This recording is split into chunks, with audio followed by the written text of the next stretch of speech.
Hello बच्चों, आज हम वसंत के पाठ 4 कठपुतली के कुछ महत्वपूर्ण अतिरिक्त प्रश्नोत्तर करेंगे। इसमें आपका पहला प्रश्न है, कठपुतली व कठपुतली कला के बारे में संक्षिप्त जानकारी दीजिए।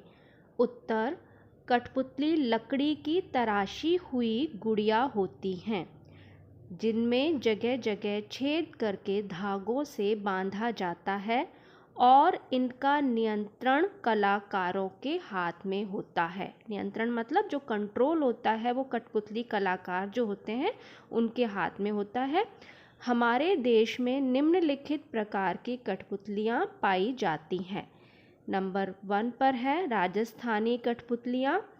राजस्थान राज्य में ये कठपुतली के रूप में जानी जाती हैं।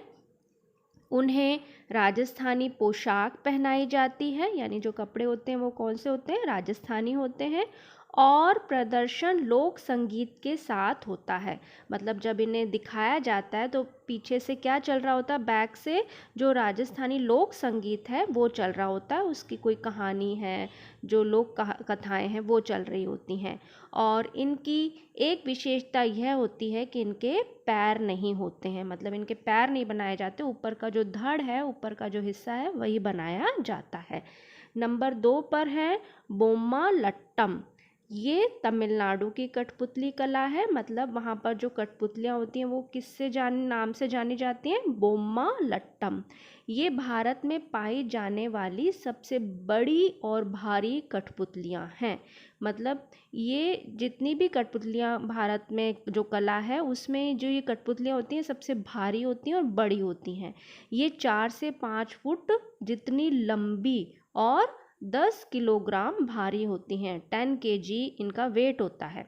3rd नंबर पर है रावण छाया। ये उड़ीसा की कठपुतलियाँ हैं, यानी उड़ीसा में इन्हें रावण छाया के नाम से जाना जाता है। और इनकी विशेषता ये होती है कि हिरन की त्वचा से बनती हैं, जो हिरन की खाल होती है, स्किन होती है, उससे ये बनाई जाती हैं।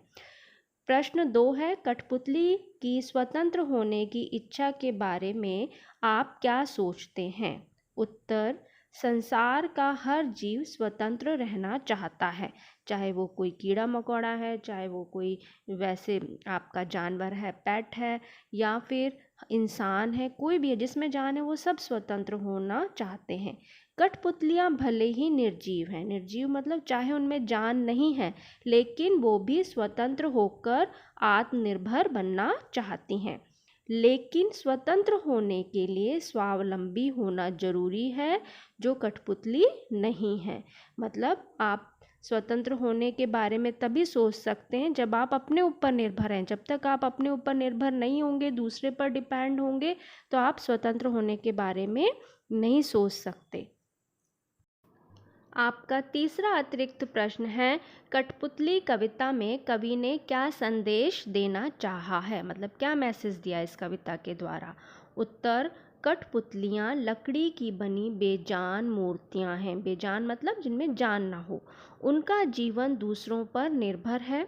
उनके द्वारा कवि ने परतंत्रता यानी गुलामी की वेदना, वेदना मतलब दुख को प्रकट किया है। मतलब गुलामी जो है कितनी दुखदायी होती है।